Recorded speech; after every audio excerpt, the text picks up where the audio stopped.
खबर जो सामने आ रही है उसमें ताजा अपडेट यह है कि जम्मू कश्मीर के पहलगाम में हुए आतंकी हमले को लेकर एनआईए की जांच तेज हो गई है और कुछ बड़े खुलासे की बात भी सामने आ रही है। सूत्रों के अनुसार एनआईए को अंदेशा ये है कि हुर्रियत के कई गुटों और जमात इस्लामी के समर्थकों ने आतंकियों के लिए ओवरग्राउंड वर्कर्स का नेटवर्क तैयार करने में मदद की थी। एनआईए अभी इसकी जांच कर रही है और जिन लोगों पर छापेमारी की गई है उनके कॉल रिकॉर्ड्स की भी जांच की जा रही है। सूत्रों के अनुसार पहलगाम के अलावा आतंकियों के निशाने पर आरू घाटी, अम्यूजमेंट पार्क और बेताब वैली भी थे। फिलहाल एनआईए की जांच को लेकर जो खुलासे सामने आ रहे हैं उस पर अधिक जानकारी के साथ दिल्ली से हमारे सहयोगी अन्वेश रहते हैं। अन्वेश, एनआईए की जांच में तो कुछ बड़ी बातें सामने खुलकर आई हैं, क्या कहा गया है?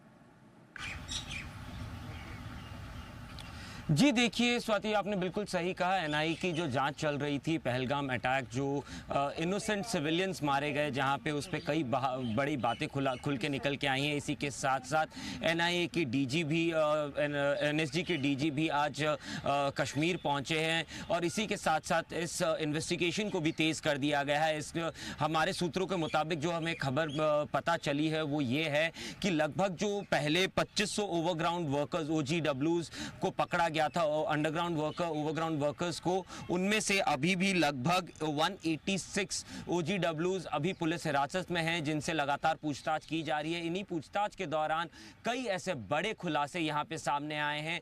ये जो टेररिस्ट थे, पाकिस्तानी ट्रेन टेररिस्ट थे, जो पाकिस्तान में ट्रेंड होकर पाकिस्तान से आए हुए टेररिस्ट थे, पाकिस्तानी टेररिस्ट, ये लगभग 15 अप्रैल को ही वहाँ पे पहुँच गए थे। उसके बाद उन्होंने इस जगह को रेकी की थी। इस जगह को रेकी करने में ओवरग्राउंड वर्कर्स ने की मदद की थी।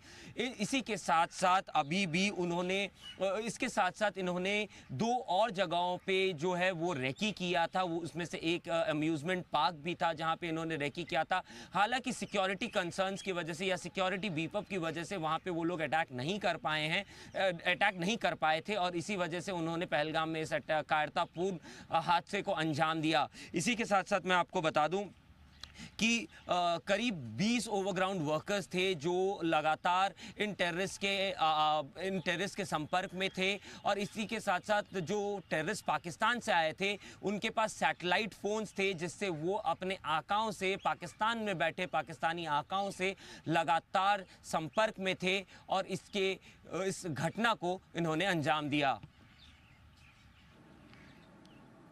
बिल्कुल। तो ये कुछ बड़े खुलासे हुए हैं एनआईए की जांच में, जिस पर ज्यादा जानकारी और ताजा अपडेट दे रहे हैं हमारे सहयोगी अन्वेश रथ। Anvesh, thank you so much इस जानकारी के लिए, आपका करते हैं।